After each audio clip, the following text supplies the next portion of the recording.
So let me begin with just a few words on the subject matter that we have, which is global turbulence. I have already written a paper which has been published by the Cadmus journal, as you might have seen, in the root causes and drivers of global turbulence, which essentially distills out of a book I wrote, a booklet called Desperate Hope, Reflections on Survival Pathways for Civilization, which was presented 2 years ago to the Interaction Council, the first, historically, the first group of former presidents and prime ministers, which Bertie Ahern co-chairs and is also co-chaired by Olusegun Obasanjo of Nigeria. And we met in Valletta in Malta and discussed that and a bunch of other things. And when I think more and more about the UN Charter and the state of the world today, I have to confess I am becoming a little bit more hardline and radical in my outlook.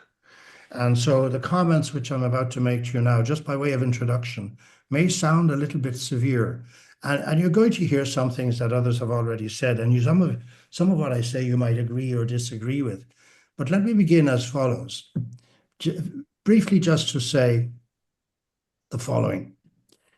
And I know Ketan Patel had talked about various civilizations coming together.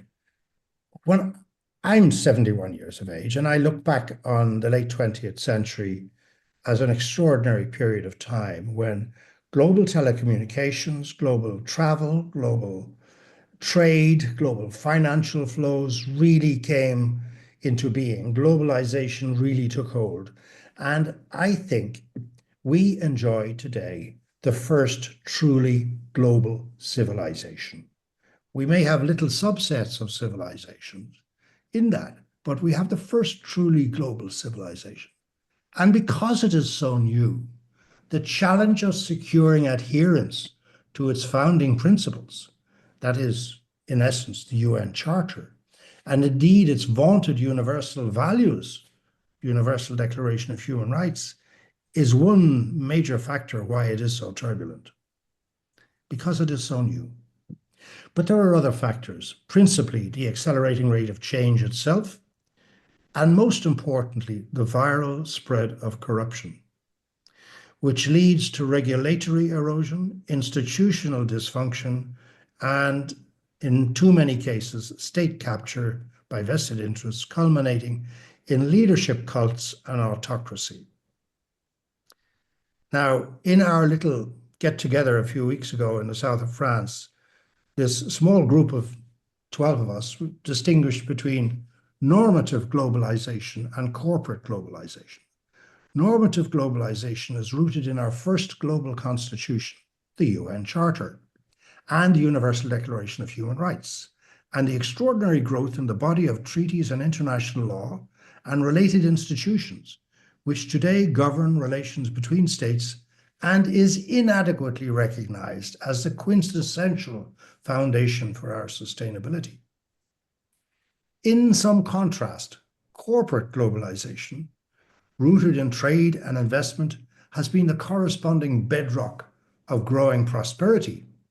However, like many governments, it has become infected by the virus of corruption, undermining good governance, social peace, human and state security, and ultimately degrading our natural, our physical and socio-political environment, transforming too often into an obstacle to sustainability. Corporate globalization, as distinct from normative globalization. And it is the very spread of autocracy, empowered by the greed of corruption, that undermines democracy increasingly, assaults the norms and multilateral institutions, hijacks independent media under the guise of aggrieved nationalism, tending again to identitarian supremacy. We are seeing more and more that the UN Charter and global governance institutions are too weak to preserve our first truly global civilization. This is something I've only lately realized. Because the UN Charter and these institutions lack effective mandatory jurisdictional and enforcement measures to stop powerful countries who hold veto power in the UN Security Council from launching neo-imperial ambitions and expanding. In other words, our global architecture at present cannot stop new empires from emerging. Look at Russia. Look at Mr. Trump's America, looking at Greenland, Panama, and beyond. Others are also trying to expand, or did in the past. The French and the British, of course, went through the process of decolonization. So there is a fundamental flaw in the system, deliberately built in Yalta by Roosevelt, Churchill, and Stalin, dividing the world into zones of influence, and later in the UN Charter in San Francisco 80 years ago. So let's see how it is that the Charter contains some fundamental flaws, hidden in obscure paragraphs, but designed to limit attempts to hold superpowers accountable. Considering that these remnant, the parties concerned, we're talking, if we talk Roosevelt, Churchill, and Stalin, we're talking about the United States, the British Empire, and the Soviet Empire, in essence. They were either the remnant or robust empires at the time in 1945, the French and the British also, and the Chinese in a manner. Their remnant character brought about these provisions in the Charter, the veto, which is the Achilles heel for effective global governance. They are nothing more than blatant imperialist fail-safe instruments to protect their interests and their dominance. So, in a sense, we can forget about the sovereign equality of states. It is a foisted myth, a placebo for the little guys like Ireland and others to dull them into compliance. It works between us smaller states, but even between us less effectively now than in the late 20th century. Yet today, ironically, the European Union, successor to several decayed empires, with some of their former vassals, constitutes the most effective challenge to that sclerotic P5-dominated post-World War II order. But the EU's power itself risks its own overreach imperiously, unless coordinated strategically and in utter adherence to its values at every level of subsidiarity and external outreach. Therefore, it can expect severe hostile competition from the P3, America, China, and Russia, as well as some of the larger BRICS like Brazil and India. So the Charter has permanently institutionalized grave limitations, which are directly responsible for the failure to prevent wars. Yes, we've had no world war, but we've had too many wars, as Ismail Sadiq pointed out a short while ago, 50 conflicts raging right now. The Charter's prohibition on the use of force, Article 2.4, aims to prevent aggression, but enforcement relies entirely on the Security Council, where the P5's veto power, in Article 27, too often paralyzes action. Article 27.3 requires parties to a dispute to abstain. Russia, which chaired the Security Council when it invaded Ukraine, did not abstain. It exercised its veto. And it's routinely ignored by permanent members like Russia and the US, as seen in the Ukraine situation and in Israel, where no mechanism to compel compliance exists. Now, Chapter 7 allows sanctions or the use of force, but vetoes block these. And there are serious jurisdictional gaps.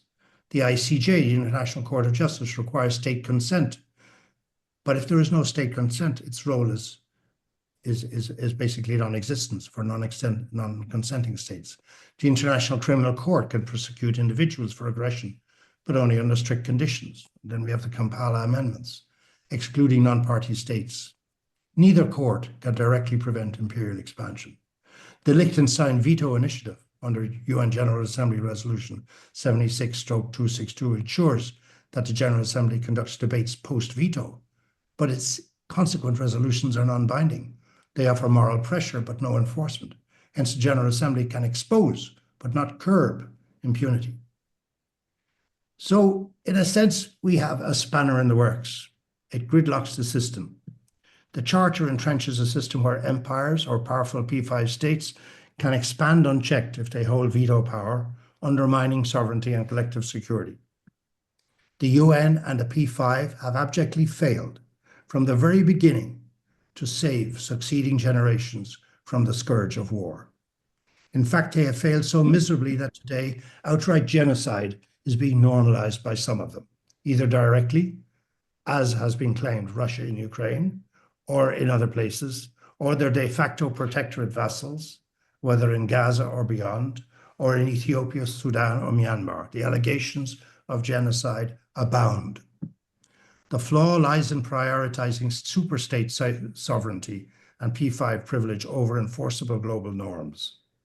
We need to reform the veto, and unless we do reform it somehow, the empires can creep back and decolonization isn't over. Given the gravest dangers of the confluence of the old three continents, America, Israel, and Iran in particular should remember Belshazzar's feast and heed the writing on the wall, because global turbulence upsets narrow, self-absorbed geopolitical fantasies. And that is why it is important to understand the root causes and drivers of global turbulence, as have been published by Cadmus recently. The quality of global and national leadership is therefore at stake, and the future of billions of people, as Ismail Sarageldin also had pointed out. We were reminded in a very recent article in The Lancet just this past week that our planetary health is in grave danger, and we need a resilient and stable Earth system crucial for human health. The Earth system scientists developed a planetary boundaries framework for measuring and tracking the stability and resilience of the Earth system. It quantifies safe boundary levels for 9 processes that regulate the state of the Earth system and are increasingly affected by human activity. And they find that 6 out of 9 of these planetary boundaries are now transgressed, and most trend toward further transgression. This rejoins the work being done on risks to existential security, both in the Interaction Council and by the World Academy of Arts and Sciences. So we're at a historic moment, and current turbulence, uncertainty, and stress require us to imagine a better way forward, where the state has its place, but where sovereignty is relativized by norms, obligations, relationships, and where civil society and other social and economic forces, including corporate and media, need to be recognized for their roles and contributions that they can make. As a recent expert on diplomacy in Ireland told me, the international rules-based order from 1945 ended in January 2025. 80 years of international law and diplomacy and of international humanitarianism and decency have effectively been shredded. We are in a new phase of what has been called voracious leviathans that no power on earth can restrain, as Thomas Hobbes described the rise of absolutist rulers in the 17th century. The reality is that diplomacy needs to be more effective. Yet studies that have been undertaken a year ago indicate that in too many countries, the diplomatic cadres are not able to compete with the private sector anymore. Various foreign services are losing their best talents to the private sector, especially in the digital industries. And the diplomatic capacities of too many countries are now being rapidly degraded, not just the United States and its State Department, but too many other countries. Despite great advances in negotiation and mediation theories, skill sets, or education. So this is where we stand, and we need to tackle corruption and empower civil society. In fact, the struggle to preserve our first truly global civilization in the face of corruption, subversion, and fragmentation demands we strengthen our world constitution and fortify and truly universalize human rights through a globalization of conscience and compassion, avoiding the debasing instrumentalization of the person. So those are my 2 cents worth. And I would like now to turn the floor over to all of you to pull me apart and criticize heavily, but more importantly than that, come up with your own ideas.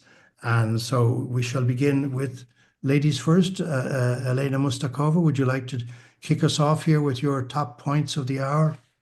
Yes, thank you so much for your wonderful comments, the clarity and the passion with which you really outlined the realities that we're facing. I am going to follow on this passion from the perspective of a social scientist. The question that has occupied me for much of my professional life has been, how does people's consciousness evolve and develop, because it does. I'm a developmental evolutionary social scientist. So what are the enabling conditions and what are the conditions under which it actually regresses or fails to develop? And so that's what I'd like to focus my comments on.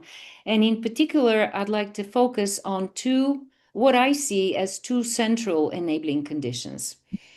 A central factor that I think really is enabling the intensifying turbulence appears to be a very limited perspective on history, which frames the thinking of the general public, one that is based on various static constructions of past events and points of view. Such a limited historical perspective does not recognize the current rapidly unfolding paradigm shift. It does not speak to the dual global processes we find ourselves in the midst of.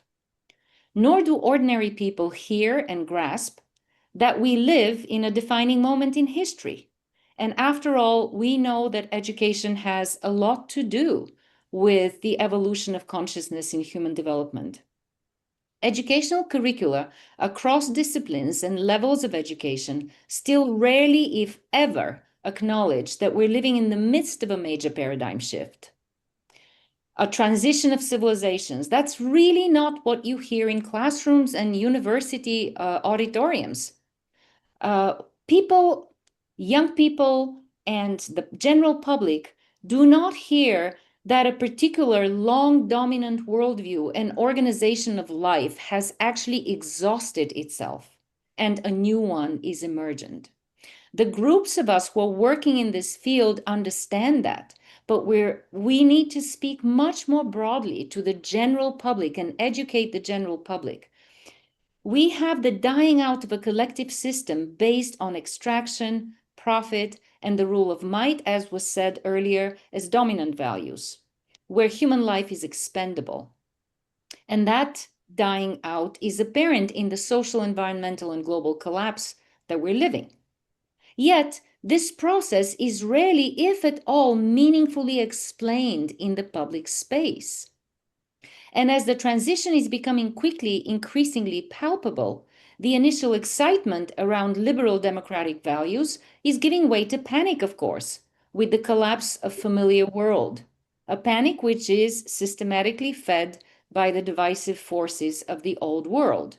And so we don't need to wonder why, after the peak achievements of nations of the millennial goals and the SDGs in the early part of this century, we're now seeing such a retreat from liberal democratic values. In fact, it's really wonderful that we're having this panel, and we need to think very systematically about the very legitimacy of this process and how we haven't been prepared to tackle it and need to quickly become prepared to tackle it. Because when ordinary people do not understand that behind this collapse, which families and communities are living, is the emergence of a new and significantly more humane global organization of life, they of course feel threatened by the visible collapse of familiar structures and are more inclined to hold on to outdated patriarchal centers of power, to strong men, to militarism and violence as self-protection. Hence the rising insecurity and retreat from democratic values and the intense polarization. So in this context, it appears of primary importance to educate the general public on the nature of the evolutionary shift underway, from a collective consciousness rooted in competing and often mutually hostile group identities, to a collective consciousness rooted in our apparent and inevitable global interdependence, which is now a scientific as well as a social fact. Much work is needed to give wide visibility to the rapid rise of regenerative and community-building initiatives of a new kind that surround us on every level, from local to global. People, ordinary public, need to be informed also of the wide range of efforts to lay the foundations of global institutions of a new kind. As you were just speaking now, there is a dramatic need for global institutions that have executive power and can really restrain tyrants, protect human security, and the just and equitable use of planetary resources, that have the power to prosecute corruption and to stop tyrants. These institutions are being conceptualized, the foundation is being laid, but the general public does not know and understand these processes. A clear example of this, which I find amazing that people actually do not generally know about, is what happened actually in the past 2-year multi-stage process where about 1,800 NGOs came together from all over the world to hammer out their vision of the global restructuring needed. And as we know, this process led to remarkable proposals contained in the Interim People's Pact for the Future, submitted to the Summit of the Future in September 2024. Majority of people I speak with on the ground have heard nothing about this process, nothing about the fact that 1,800 NGOs from every culture and community around the world were actually able to reach consensus and work together and develop viable proposals. So related to this limited and very static teaching and understanding of history in the public eye is another enabling condition. And that, of course, we all know is the entrenchment of a reductionist materialist scientific paradigm in education. Still, despite all the new knowledge that has emerged, education continues to be fragmented, mostly defined by the old scientific paradigm, lacking systemic understanding of the interdependence of all life on the planet and of the evolution of social consciousness. That's why it's so exciting and so rewarding to hear about initiatives as the Futures Lab of Arizona State University, and also, of course, the World University Consortium, which is an excellent response trying to reshape academia towards a coordinated systems transformation to a holistic approach to education. But the fragmented materialist science that dominates encourages competition over finite resources. Still, even as scientists have shown us very eloquently how unsustainable this is and endangering the lives of all of us, it still breeds a worldview of insecurity, fear, ideological fortifications, relational breakdown, and pervasive anxiety. And so, transdisciplinary evolutionary educational programs and initiatives like this one are crucial in order to address these enabling conditions that I just spoke about, and to really help people recognize the emergent global transformation at the heart of a geopolitical turbulence of the order that we are experiencing, so that people are motivated to develop the competencies and skills to participate in this transformation. And in closing, I'd like to just remind us that as in children's stories, we hear of the giant monster that in its death throes is the ugliest and the most threatening and the most dangerous. And it really thrashes around and it tries to scare away the hero. We're talking about the old hero's journey myth, but this is where we're at. This critical historical moment where all humanity is the hero on this journey, and there's a lot of scary and ugly thrashing happening. And unless we have these public conversations everywhere that people can understand what this thrashing is about, and that at the heart of it, something unstoppable has already emerged and is growing, and that people have the choice to be frightened and build defense walls or join the process of collective human security and what that looks like and what are the competencies and skills of that. Unless we do that, we will continue to be perplexed that after so many gains, we are experiencing such a retreat into 19th century thinking. Thank you very much. Thank you very much, Elena. Can I ask you just a little question before we move to the next speaker? Please. I mean, as you described so eloquently, the extraordinary transboundary, I suppose, cross-cultural and cross-planetary interconnections and degenerative social energies that are coming about, and 1,800 NGOs and what they've come up with. And we've had discussions in our little UN group about Article 109 of the UN Charter and how important it is to have a review of the Charter, which hasn't happened, in fact, since 1971. I think there hasn't been a revision. Do you see, and my question is this, do you see, from your understanding and your observations, do you see signs of a new generation of young people rising up into political leadership with this consciousness of the kinds of paradigm shift that we're going through globally? Do you see early signs of that at all?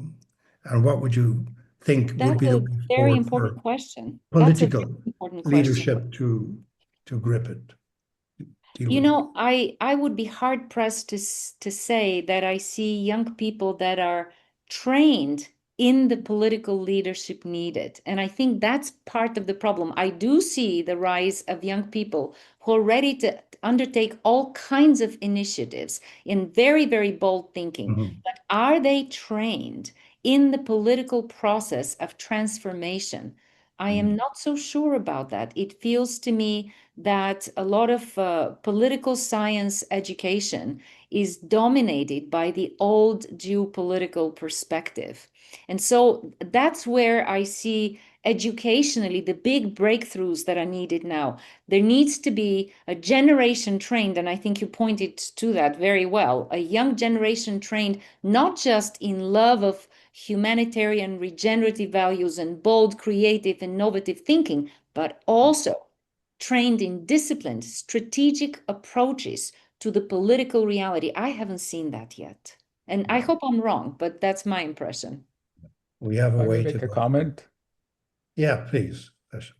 In response to your question and her answer, very briefly, I have conducted conferences with sixth graders talking about the long-term future, where they were required to come prepared.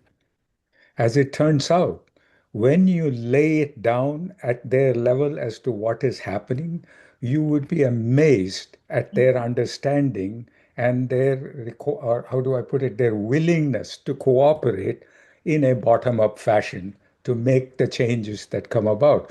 So the real issue really here is the whole idea of, like she has mentioned several times, redesigning the whole idea of how you educate the youngsters.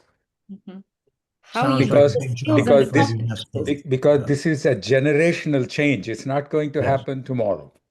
Right, right, exactly. Okay. Paul, I see you on a list here which says that you are going to tell us something. Paul RÉVAY.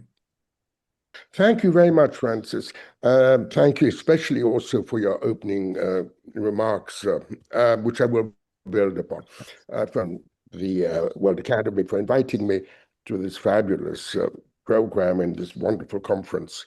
Very inspiring. I was also very inspired by the Cadmus paper that was sent out, which has also helped me greatly formulate a few ideas.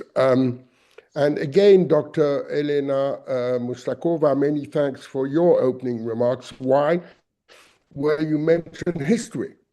I personally fell in love with history since a youngster. And so I will start with the historic background of why are we here today. And being a European, we went through a lot of history. For us, history has not always been a good sign. And some countries say it would be wonderful to be Switzerland with not so much history, but actually it's wrong because Switzerland has an amazing history. But still, after 1989, 1990, the fall of the wall, the rising of the Iron Curtain, we made maybe the first mistake, where we decided hubristically, I don't know if that's English, we decided unilaterally that we had won, inverted comma, the Cold War, and we're not in a position to frame the new security architecture of Europe by integrating all the participants and all the member states, which had been tried amazingly during the détente period. We all recall of the 70s, starting with the Helsinki Final Act. 30 years later, it's interesting to note that we come up in 2005 with the idea of the responsibility to protect, which was, of course, an important, at UN level, way of finding solutions to growing problems. The second part of the 2000s, of course, is basically the financial crisis of 2008, which shows that the West has started to struggle with the advances made before with the democratization process worldwide. So there are also symptoms of retreat, symptoms where we are living today, which are basically retrenchment, the idea of national openness, of enlightenment, today is somehow falling back and no longer being a guide light to many other parts of the world. Europe is here a very after enlargement. You will all recall the debates when Jacques Delors was president of the European Commission between enlargement or deepening. We are neither in a deepening process and have stalled on an enlargement process. And here comes to mind, of course, countries like who are candidates who are basically locked into a closed door, behind a closed door, like, for example, in the Western Balkans. Now, all this is just to say that the post-World War order and the post-Cold War world order is dissolving, which obviously, as you mentioned before, both in the Cadmus paper and, of course, Francis also in his opening remarks, and Dr. MUSTAKOVA also in her remarks, both leads us to this timing of dissolution, and we are also witnessing and also having problems in three overlapping factors which are creating problems. The first one is the emergence of a risk society with the expansion of globalization, which caused, of course, a lot of wealth, but also now many new risks, such as the advancement of identity politics. We also have, secondly, the rise of the West after the rise of the West, and this rise of the West has progressed in parallel between the post 9/11 terror, war on terror, and the collapse of Lehman Brothers. So both at the economic and at the political level, we have come to this new sort of period of from G7 we go to G20. We see the rise of China and Russia, but we have not managed a proper management of this rise. And finally, and probably the most serious problem is the decline in political leadership in our democratic societies, with very, very major shifts in US and UK foreign policies, which were actually before in charge of this post-war order. So from Obama to Brexit, we have all these amazing historic shifts where we are still under their sort of their problematic results. Now, how to return to new rules? This is basically the idea of this conference. We have to find new rules or adapt old rules to the realities of today. And this is where obviously events such as the Pact for the Future will be helpful. How do we make sure that multilateralism comes back to the fore? And we have to reframe all these institutions. But you should not obviously throw the baby with the bathwater. The UN Charter is there to be simply implemented. Simply is maybe an easy word, but it simply has to be implemented. And for that, we need, of course, actors. And these actors today and these leaders are basically lacking. They're no longer there. The P5, as Francis mentioned, has stalled, has vetoed basically the UN system. And so, well, will the General Assembly come to the fore? There are lots of ideas that came out before. Effective multilateralism, Secretary General came up with many very interesting projects on how to revive multilateralism, but still today the people's imaginations are still in the waiting room. So since we cannot go back to the status quo ante, sort of type Helsinki, we have to find a new way, and that new way is basically to make sure that sovereignty and human rights are not diverted or even subverted. And there, the techniques such as humanitarian interventions, all these important developments we have seen need to be framed in a better and in a more active and proactive way. Finally, my last few words are ethics of belief must be replaced by the ethics of responsibility. We have to recognize that the status quo, separating ongoing policies from problems, is difficult, but we can solve them. Models can be found, especially in the European context. We have seen models from the Cold War which could be considered, such as the neutral status. We can go in all the details. The Austrian and the Finnish models, for example, could be an interesting way ahead when regarding the Russian aggression against Ukraine. So the ideas, the models are there.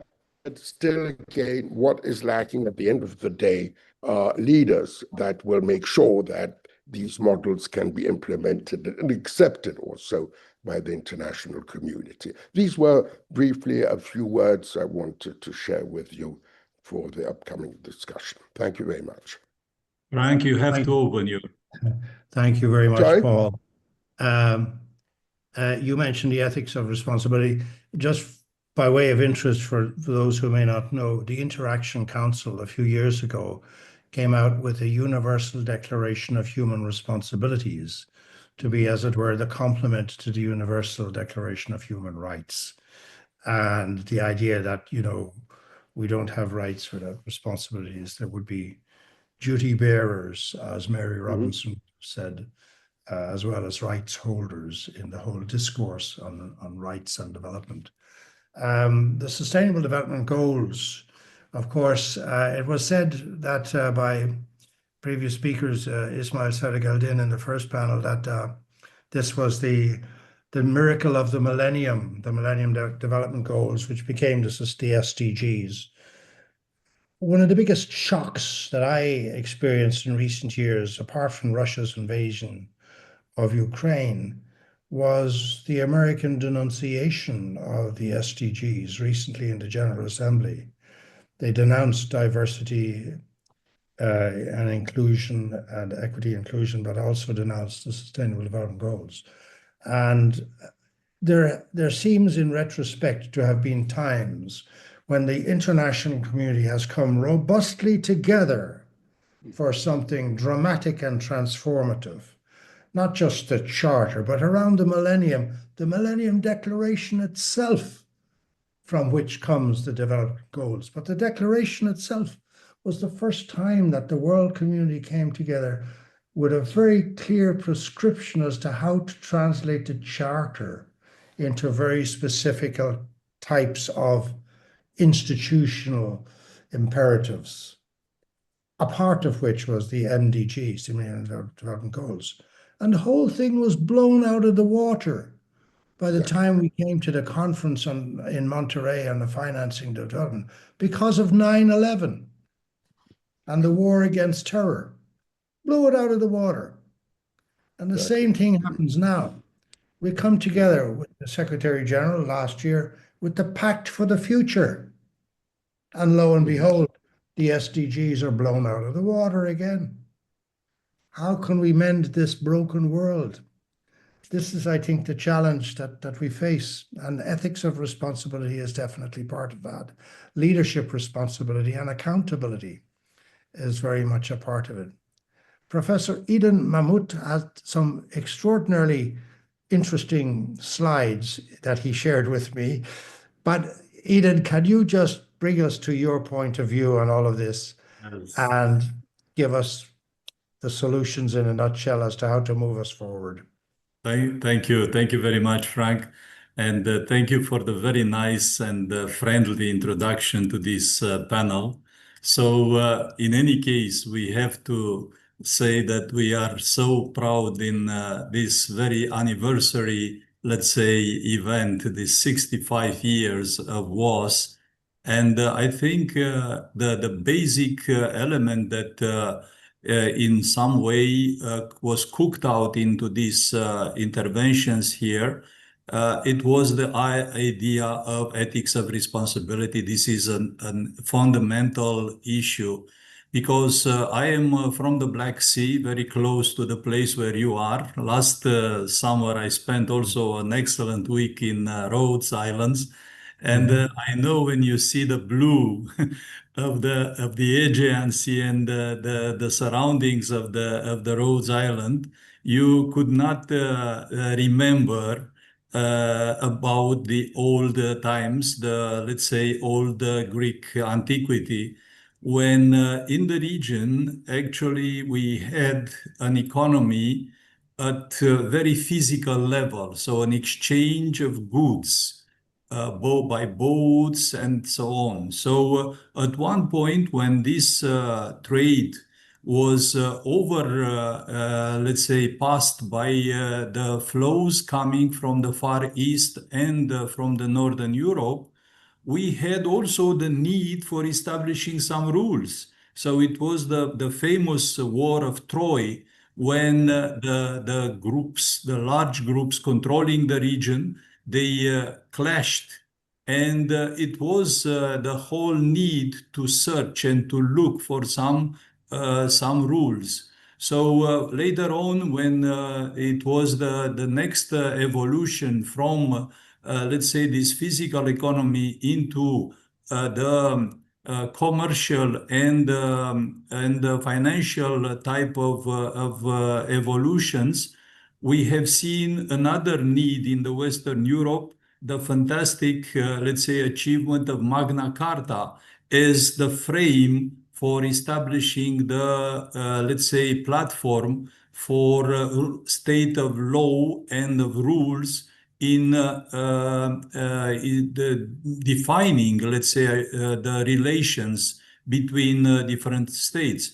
So in this context, of course, when we look back, when this academy was established in 1960, the world population at that time was in the range of 3 billion people.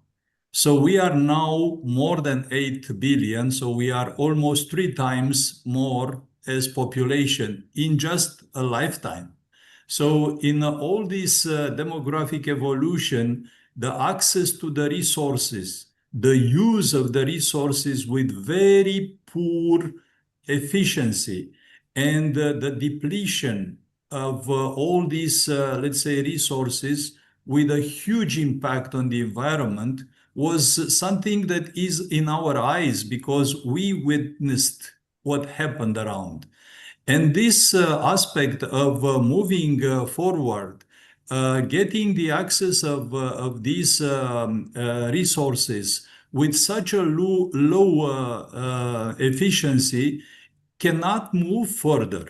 So the aspects related to the declarations that you mentioned so well regarding the Millennium Declaration, the SDGs, and the current pact, all of them are, let's say, different desperate calls for appropriate, let's say, consideration of accessing these resources, of using the resources, and of course, putting them in an appropriate framework.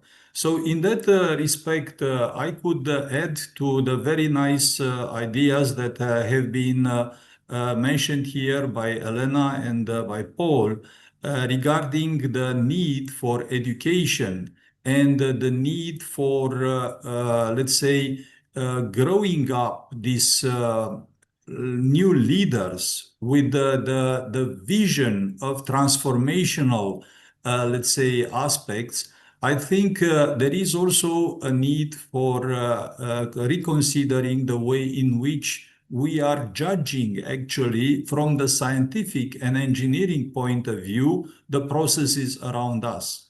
So I would like to give just an example. For instance, we are talking about energy, we are talking about the resources, and the whole the 20th century was centered on the usefulness of all these resources to the anthropogenic factor.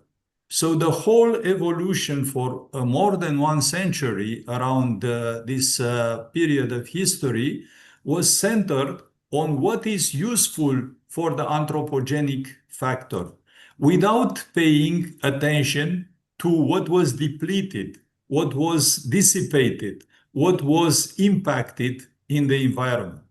So there is a need from the scientific point of view to make also this shift into way of reconsidering the way in which we are judging the system from the very core and very initial point, from let's say, defining the systems, and first thinking what this system, what this process is going to harm first, what kind of, let's say, impact on the environment is going to have, and further on consider it, of course, in an optimal approach, making the appropriate, let's say, balance between the use and at the same time the harm that this is doing in the environment.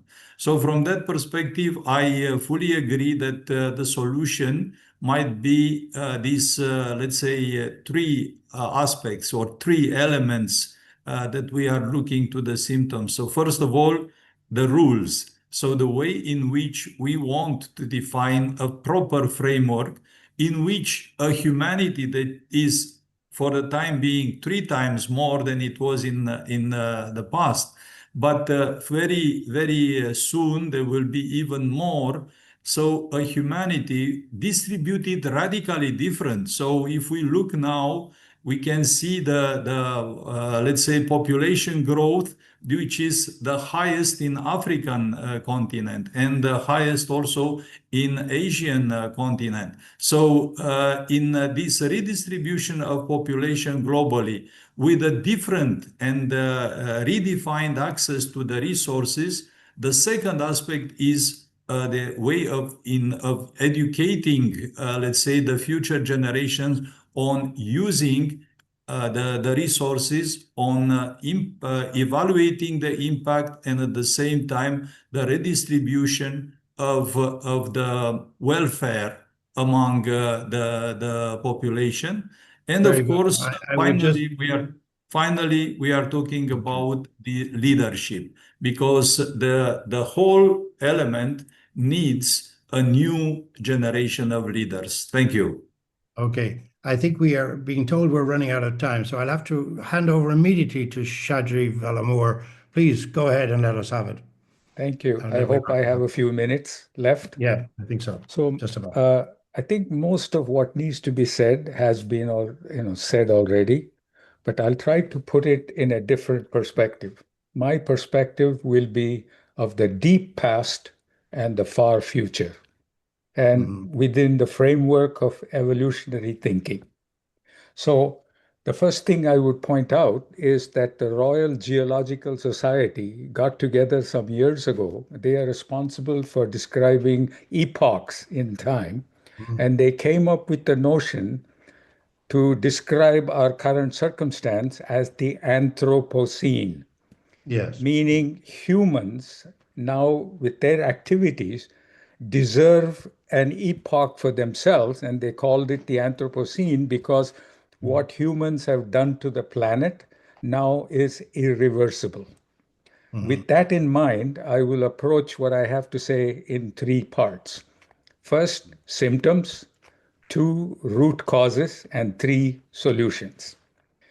When I ran industries for many years, one of the things that would happen is somebody would come into my office with a problem and say, we need a solution. And my answer to most of them was always say, why did this problem occur? And they would come up with a reason, keep asking why, and you get to the root cause eventually where the answer is obvious. So anyway, I will take that approach. What are the symptoms that we have now already talked about? One, climate change. CO2 in the atmosphere going to nearly 400 parts per million, and maybe 500 in the next 50 to 100 years. Second, exhaustion of resources that Elena has already pointed out. We know all about Paul Ehrlich and Donella Meadows talking about limits to growth.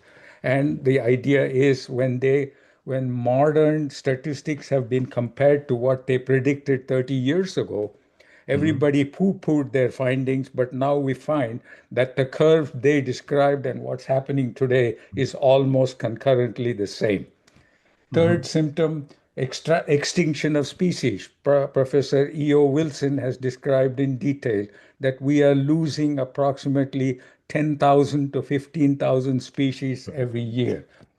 Population is a taboo subject, but we have to come to grips with it because, as Professor MAMUT pointed out, we have gone from 300 million in 0 AD to 1 billion in 1900 and 8.5 in 100 years to 8.5 billion. Everybody aspiring to live like an American at $60,000 a year, which is a fool's paradise. So these are some of the symptoms. And again, the derivatives of that is what we are witnessing is democracy being hijacked, institutional breakdowns, and reverting to reactionary ideologies, and isolationism is now on the rise, and religious and other fundamentalisms taking over. Mind you, I keep repeating, these are symptoms. They are not problems. The root causes. Now, if we have the courage to admit to what the root causes are, they have to do with civilizational ideas that have been dominant for 2,000 years. What are these civilizational ideas? One, man and the divine are wholly separate. Nature has been given dominion to man to understand, to exploit, and use. And three, progress is unlimited, linear, and will happen forever. So as a result of these, we have now come to the status where individualism and its centrifugality, in physics, there are terms called centrifugality and centripetality. Centrifugality is what drives forces away from the center. Individualism and rampant individualism without any emphasis on duties and responsibilities, but only on rights, has given rise to the conditions that we see today, as opposed to what used to be the collective as an influence in our societies, not the obvious bad kinds of collectivism, but as Hillary Clinton said, we are a village where everybody is interdependent on everybody else. Man and the supreme are not separate. So anyway, the third thing is education, and we have talked enough about it quite a bit.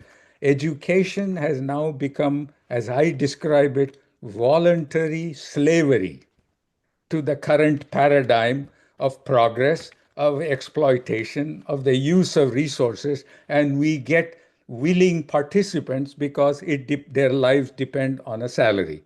So when we come to these kinds of conditions that are the root causes, then we get to the point of what we have already described as the symptoms. Over the long term, we have arrived at a situation where a lot of it is untenable going forward. What are the solutions? Wisdom traditions of the past have already articulated a whole lot of ideas. The first one, I come from a civilizational background where the foundational idea is in Sanskrit called Vasudhaiva Kutumbakam, mean the world is one family, not a nation state, not a society, not a city or a state, but the world is one family. The second idea that I think might be the basis for going forward in terms of thinking about tactics and strategies is the greatest good of the greatest number, as articulated by the utilitarian philosophers Bentham and Hooker. And the third one is, here is where it becomes a little dicey, because everybody, so far what I've heard is, we're talking about top-down solutions.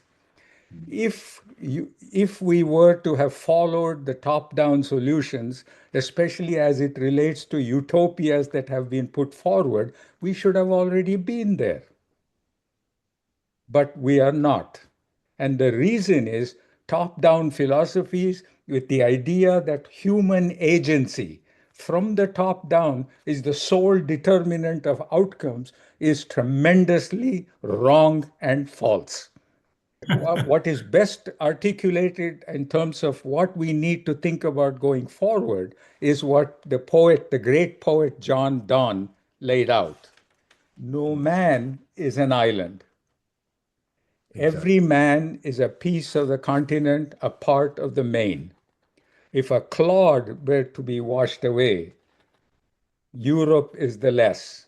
Or if a promontory were washed away, or a manor of thy friends, or a manor of thine own. Every man's death diminishes me because I am part of mankind. Do Thank not you. send to know for whom the bell tolls, it tolls for thee. Thank you very much. I want Fantastic. to thank you all very much.